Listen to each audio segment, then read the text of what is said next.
आदरणीय शिवराज सिंह चौहान जी, अमेरिका से आए हुए आदरणीय जतेंद्र कुमार जी, आदरणीय राजकुमार भाटिया जी, आदरणीय राजेंद्र अग्रवाल जी, हरिशंकर सिंह जी, प्रोफेसर जसीम जी और राकेश सिंह जी। ये जो आयोजन है इसका श्रेय जतेंद्र कुमार जी को है। 6-7 महीने से बार बार हम लोगों को ये याद दिला रहे थे कि इमरजेंसी का 50 साल होने जा रहा है और कुछ आप लोगों को यहाँ आयोजन करना चाहिए। हर साल वैसे 26 जून को हम लोग कुछ न कुछ करते हैं, लेकिन इस बार जो आयोजन अभी आप जिसमें हैं वह जतेंद्र कुमार जी के बार बार पीछे पड़ने के कारण ही हुआ है और इसका श्रेय 2 लोगों को है, जतेंद्र कुमार जी को और दूसरा उनके मित्र और हम लोगों के बड़े भाई राजकुमार भाटिया जी को। इस आयोजन को फिर जब बात चली तो मैंने जसीम जी से कहा कि हमें मिलजुल करके यह करना चाहिए। विचार यह है कि हम इसको आज तो शुरुआत कर रहे हैं क्योंकि आज इमरजेंसी का 49 साल पूरा हो रहा है और मैं यहाँ ज़रूर कहना चाहता हूँ कि बहुत इमरजेंसी की तारीख के बारे में भ्रम है। ये भ्रम क्यों है इसका कारण आप ढूंढें, लेकिन आमतौर पर कोई 25 कहता है, कोई 26 कहता है। मैं 2-3 सूचनाएं इसके बारे में आपको देना चाहता हूं कि दरअसल इमरजेंसी की जो घोषणा है वो 26 जून को सुबह 8 बजे इंदिरा गांधी ने, यानी प्रधानमंत्री इंदिरा गांधी ने रेडियो पर आ करके दी और उन्होंने राष्ट्रपति का जो आदेश था उसे सुनाया और कुछ और बातें कही। उससे पहले आप सब जानते हैं कि इमरजेंसी की ज़्यादतियाँ जिसके बारे में शिवराज सिंह जी चर्चा कर रहे थे, उसके जांच के लिए एक शाह आयोग बना था और कम लोगों को ये बात मालूम है कि 1980 में इंदिरा गांधी जब वापस आई तो शाह आयोग की सारी प्रतियां जो प्रकाशन विभाग के पास थी उसको मंगवा करके जला दिया गया ताकि इमरजेंसी की जातियों की जांच की जो रिपोर्ट है वो लोगों को न मिले। 2010 में लाल कृष्ण आडवाणी को याद पड़ा कि शाह कमीशन की रिपोर्ट खोजी जानी चाहिए। उन्होंने जगह जगह पुस्तकालयों में पता किया और वो नहीं मिली। तो अंततः ईरा सेजियन जो उस समय इमरजेंसी के दौरान पार्लियामेंट के मेंबर थे, उनकी लाइब्रेरी से खोज करके और शाह कमीशन की रिपोर्ट उन्होंने, जब आडवाणी जी ने उनसे संपर्क किया तो उन्होंने इमरजेंसी शाह कमीशन की रिपोर्ट लास्ट एंड फाउंड शीर्षक से वो पूरी रिपोर्ट छपवाई। यानी इंदिरा गांधी ने केवल ज्यादतियाँ नहीं की बल्कि जातियों को छिपाने की भी कोशिश की। और ये मैं कुछ दिनों से, और मैं आपसे भी कहूँगा कि आप भी समय मिले तो पढ़िए, इमरजेंसी के बारे में 2-3 प्रामाणिक पुस्तकें हैं। पुस्तकों की कोई कमी नहीं है। इमरजेंसी के बारे में मेमोयर बहुत हैं। सबसे छोटी और रोचक पुस्तक है के.आर. मलकानी की, KR मलकानी रात को 12 बजे कोई दस्तक दे रहा है, ये उनकी पुस्तक का शीर्षक है। और कैसे मदरलैंड के संपादक को चारों तरफ से पुलिस का घेरा डाल करके गिरफ्तार किया जाता है, उनको फ़ोन करने की इजाज़त नहीं दी जाती, उनकी पत्नी को, पड़ोसी को बुलाने की इजाज़त नहीं दी जाती और थाने ले जाया जाता है। और जैसे उनको ले जाया गया, उसी तरह से चंद्रशेखर, राजनारायण, बीजू पटनायक, पीलू मोदी, सबका उन्होंने वर्णन किया है। जब ये लोग रोहतक जेल गए तो चंद्रशेखर जी ने मजाक में पूछा कि बीजू ये बताओ हम लोग कितने दिन यहाँ रहेंगे? तो बीजू ने कहा कि मैं इस महिला को जानता हूँ, तुम जिंदगी भर रहने की यहाँ व्यवस्था करो। तो चंद्रशेखर जी ने कहा कि ज़रा इसको कम करो। तो उन्होंने कहा अच्छा ठीक है 10 साल रहो। और सचमुच ऐसा आतंक था उस समय। ये इमरजेंसी हमको क्यों याद करना चाहिए? इमरजेंसी के दिन को हमको क्यों मनाना चाहिए? ये सवाल हम खुद से भी पूछें और लोगों को से भी पूछें, लोगों को भी बताएं। मैं इमरजेंसी में जेल में गया, उसकी कहानी नहीं कहूँगा, लेकिन मैं ये ज़रूर कहूँगा कि कांग्रेस के नेता पुलिस के एजेंट की भूमिका में काम कर रहे थे। मैं बनारस में अगर गिरफ्तार हुआ, मैं छिपने के लिए गया था, लेकिन उस समय के लोकसभा सदस्य सुधाकर पांडे के लोगों ने कोतवाली के पास में क्रॉस कर रहा था सड़क, तो उन्होंने गिरफ्तार करवाया पुलिस से। मैं ये सवाल आपके बीच में पूछना चाहता हूँ, आप के दिमाग में ये सवाल डालना भी चाहता हूँ कि क्या इमरजेंसी ज़रूरी थी? ये हमको जानना चाहिए। कारण ये है कि मैंने जितना पढ़ने की कोशिश की, जितना जानने की कोशिश की, जितना समझने की कोशिश की, तो उसमें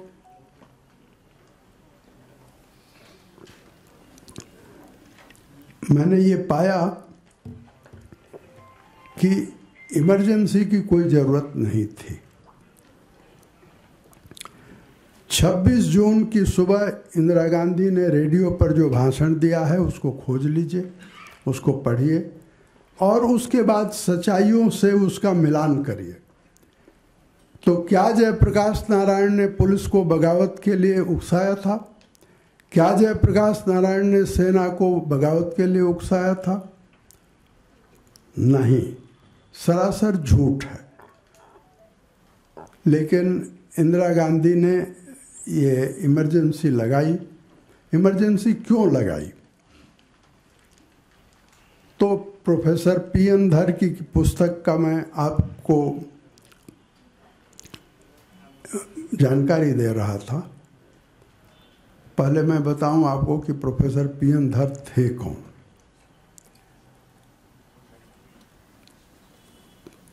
पी.एन. हक्सर का आपने नाम सुना होगा, उनके मित्र भी थे, शिष्य भी थे। दिल्ली विश्वविद्यालय के इकोनॉमिक ग्रोथ में वो प्रोफेसर थे। इंदिरा गांधी ने पी.एन. हक्सर के कहने पर उनको अपना प्रिंसिपल सेक्रेटरी बनाया था। और इमरजेंसी के 25 साल बीत जाने के बाद बहुत लोगों के कहने पर प्रोफेसर पी.एन. धर ने एक किताब लिखी। ऑक्सफोर्ड ने उस किताब को छापा है। उस किताब की टाइटल है Indira Gandhi, emergency and democracy. उस किताब में बहुत सारी बातें हैं, मैं उसमें नहीं जाऊंगा। किस तरह से भुट्टो शिमला पैक्ट हुआ है उसका भी वर्णन है। मैं केवल उस किताब में जो 2-3 बातें इमरजेंसी से संबंधित है वो मैं आपको बताना चाहता हूँ। पहली बात कि प्रोफेसर पी.एन. धर ने ये लिखा है कि इंदिरा गांधी जून के पहले हफ्ते से लेकर के जून के अंत तक प्रधानमंत्री कार्यालय नहीं जा रही थी। उनको प्रधानमंत्री कार्यालय से आकर प्रधानमंत्री के घर में कागजातों पर साइन कराने पड़ते थे। दूसरी बात कि जिस दिन 12 जून को ये इलाहाबाद हाई कोर्ट का फैसला आया तो प्रोफेसर पी.एन. धर को रात को वो उनके छोटे भाई के घर कोई बर्थडे पार्टी थी ग्रेटर कैलाश में, वे वहाँ थे, लेकिन उनको तलब किया गया और एक सफदरजंग रोड पहुँचे और उनसे कहा गया कि इमरजेंसी लगाने का ये आप उनको बुलाया गया 12 जून को। 12 जून को जब वो प्रधानमंत्री के निवास पर पहुंचते हैं तो देखते हैं कि डी.के. बरुआ यानी देवकांत बरुआ, सिद्धार्थ शंकर रे, बंसीलाल, संजय गांधी, ये सब लोग मशविरा कर रहे हैं और अंततः 12 जून को आप जानते हैं कि इंदिरा गांधी के खिलाफ जगमोहन लाल सिन्हा का फैसला आया था जिसमें उनकी सदस्यता चली गई थी। 20 जून को, और उस समय अभी अभी थोड़े दिनों पहले फाली एस नरीमन का देहांत हुआ है। फाली एस नरीमन उस समय एडिशनल सॉलिसिटर जनरल थे। Professor PN. धर के जिम्मे ये काम दिया गया कि उस जजमेंट को लेकर फाली एस नरीमन के साथ आप बैठिए और सुप्रीम कोर्ट में चैलेंज करने के लिए आप इस केस का अध्ययन करिए। दोनों की ये राय थी कि शायद ये टेक्निकल ग्राउंड पर हम सुप्रीम कोर्ट में जीत जाएंगे और 20 तारीख को, 20 जून को नानी पालकीवाला इंदिरा गांधी के वकील बने। वेकेशन जज वी.आर. कृष्ण अय्यर की अदालत में याचिका दायर की गई और 24 जून को वी.आर. कृष्ण अय्यर ने जो फैसला सुनाया उसे मैं अर्धनारीश्वर का फैसला कहता हूँ, जिसमें आधा नारी है और आधा नर है। लेकिन इंदिरा गांधी को उस फैसले से कोई राहत नहीं मिली। केवल ये हुआ कि आप प्रधानमंत्री पर रह सकती हैं, लोकसभा में जा सकती हैं, लेकिन सदस्यता उनकी बहाल नहीं हुई। 24 जून का ये फैसला इमरजेंसी का कारण है। और जिस शाह कमीशन का मैंने जिक्र किया, मैंने जानबूझ करके जिक्र किया।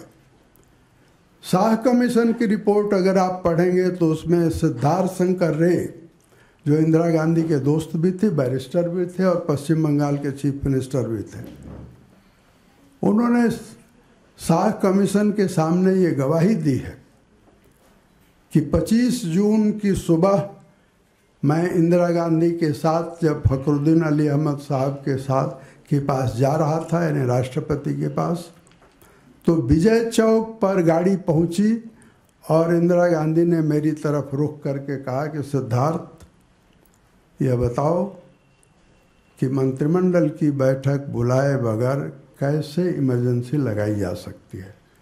और सिद्धार्थ शंकर रे ने उनसे कहा कि 4-5 घंटे का मुझे समय दीजिए, मैं पढ़कर कुछ कानूनी उपाय आपको बताता हूँ।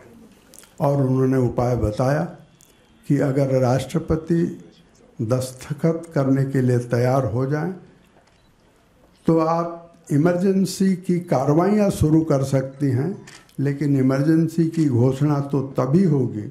आज भी आप संविधान उलट करके देख लीजिए तो उसमें लिखा हुआ है कि मंत्रिमंडल की बगैर मंजूरी के इमरजेंसी की घोषणा नहीं की जा सकती, चाहे वो एक्सटर्नल इमरजेंसी हो या इंटरनल इमरजेंसी हो।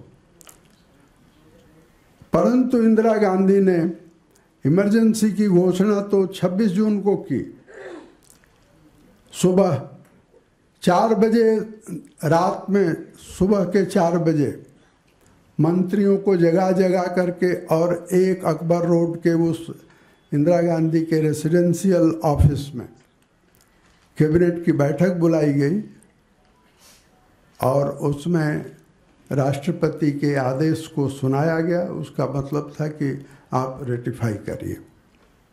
मंत्रिमंडल ने कुछ बोला नहीं, लेकिन एक व्यक्ति ने सवाल पूछा और उस व्यक्ति को मैं आज स्मरण करता हूं आदर के साथ। वो थे सरदार स्वर्ण सिंह। उन्होंने पूछा कि मैडम इमरजेंसी की ज़रूरत क्या थी, और मैडम को के पास कोई जवाब नहीं था।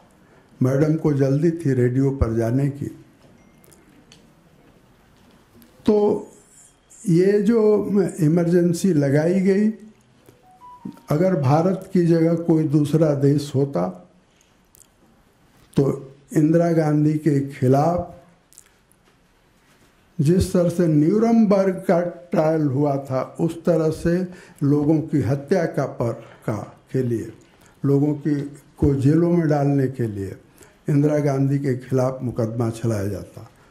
मैं तो यह कहना चाहता हूं इस अवसर पर कि इमरजेंसी के 50 साल हो रहे हैं। 50वें साल में शाह कमीशन की रिपोर्ट फिर से छापी जानी चाहिए। इंदिरा गांधी ने जो ज्यादतियां की, उस सरकार ने जो ज्यादतियां की, उसके खिलाफ फिर से सुप्रीम कोर्ट में मुकदमा दायर होना चाहिए। कितने लोगों की जानें गई। और दूसरी तरफ पता नहीं आप में से कितने लोगों ने पढ़ा है, मैं नहीं जानता, के विक्रम राव अभी जीवित हैं। जॉर्ज फर्नांडिस के साथ डायनामाइट कांड में टाइम्स ऑफ इंडिया के वो रिपोर्टर थे।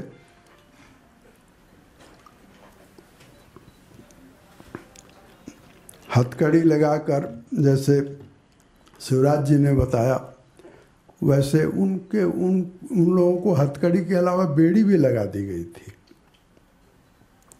के विक्रम राव ने इमरजेंसी के अपने अनुभव लिखा है। उस अनुभव को मैं नहीं बताना चाहता यहाँ, आप पढ़ लेंगे, लेकिन उसमें एक गजब की सूचना है और उस सूचना का संबंध आज के आदरणीय प्रधानमंत्री नरेंद्र मोदी से। के विक्रम राव ने लिखा है कि मुझसे पूछा गया, मेरी पत्नी ने पूछा कि तुमको किस बात की कमी महसूस हो रही है, तो मैंने कहा कि मुझे अखबार नहीं मिलता। ये बात उस समय के अंडरग्राउंड वर्कर नरेंद्र मोदी को पता चली, तो रोज जॉर्ज फर्नांडिस और के विक्रम राव और उनके साथियों को उस जेल में रोज सुबह अखबार का बंडल जो व्यक्ति पहुंचाता था, उसका नाम था नरेंद्र मोदी। और ये बात के विक्रम राव ने भी लिखी है और के विक्रम राव के बेटे ने भी कल लिखी है, और दोनों ने मेरे पास भेजा।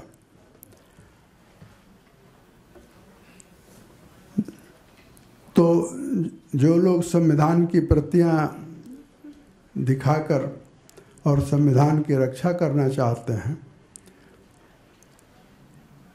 और उसमें उसकी अगुवाई कर रहे हैं राहुल गांधी जब इमरजेंसी लगी तो 5 साल, मैंने हिसाब लगाया है, 5 साल 4 दिन के थे।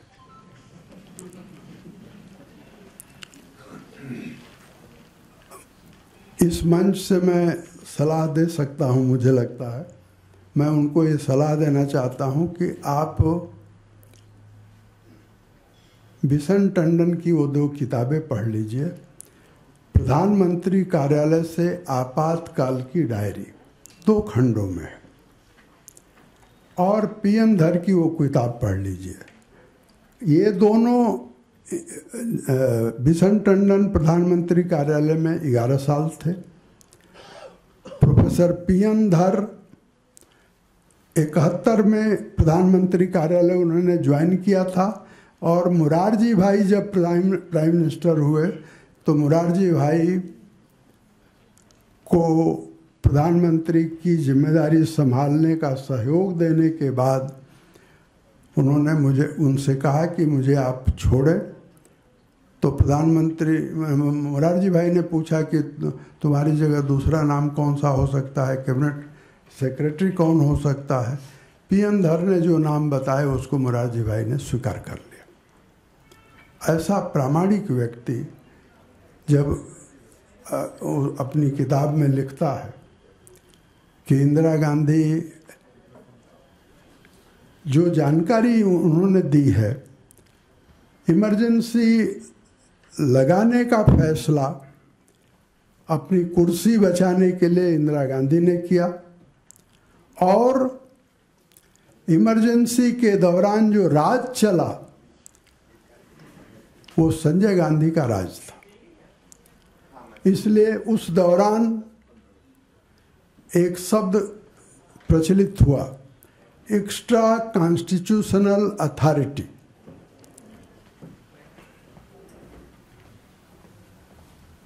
हमें ये जानना चाहिए कि जो लोग संविधान की बात कर रहे हैं, संविधान का नाम लेकर झूठ और दुष्प्रचार कर रहे हैं, इंदिरा गांधी ने इमरजेंसी के दौरान पीएन धर के किताब में इसका वर्णन है कि किस तरह से प्रधानमंत्री कार्यालय गौड़ हो गया और प्रधानमंत्री निवास में बैठकर संजय गांधी के फैसले पर लोगों को गिरफ्तार किया जाता था, लोगों को यातनाएं दी जाती थी। और यही नहीं, पूरी की पूरी ब्यूरोक्रेसी, पूरी की पूरी लीडरशिप। और मैं तो यह कहना चाहता हूँ और अपनी बात समाप्त करना चाहता हूँ कि अगर भारतीय राजनीति में अपराधीकरण की शुरुआत हुई है तो उसका श्रेय संजय गांधी को है। भारतीय राजनीति में असंवैधानिक तरीकों की शुरुआत हुई है तो उसका श्रेय संजय गांधी को है। और ये संजय गांधी कौन था? इंदिरा गांधी का दुलारा था। तो देश संविधान के हिसाब से नहीं चल रहा था, देश संजय गांधी के हिसाब से चल रहा था। 26 जून को 25 जून की आधी रात से कार्रवाई जरूर शुरू हुई, लेकिन हमें 26 जून को इमरजेंसी का दिन मानना चाहिए, जिस दिन इमरजेंसी की घोषणा हुई। और इसलिए यह आयोजन उस दिन है, और जो लोग 25 जून को मनाते हैं वो भी सुधारेंगे अपने को, और यह आयोजन 26 जून को ही होना चाहिए। मैं आप सबकी ओर से, वैसे तो दूसरे लोग धन्यवाद देंगे, लेकिन मैं आदरणीय शिवराज सिंह जी चौहान का आभार मानता हूं कि इन्होंने हमारे आग्रह पर यहाँ आने की सहमति दी। और हमने खास तौर पर चूँकि कि केंद्र में आ गए हैं, इनका एक बहुत चमकदार इतिहास है, संघर्ष का इतिहास है। तो और हमको मालूम है कि इन्होंने इमरजेंसी के दौरान इनकी पढ़ाई छूटी। कुछ साल पहले, कई साल हो गया होगा, मुझे 14-15 साल हो गया होगा, मैं समझ रहा था कि शायद यहाँ होंगे बिमल सिंह, तो 2 लोगों ने मिल करके शिवराज जी पर किताब बनाने की कोशिश की। शिवराज जी थे जो तैयारी नहीं हो रहे थे कि ये किताब छपेगी ही नहीं। तो मैं उनके पास गया और मैंने कहा कि इस किताब की आप पर सहमति दीजिए। इन्होंने सहमति दी। वो किताब छपी, शिवराज का राज।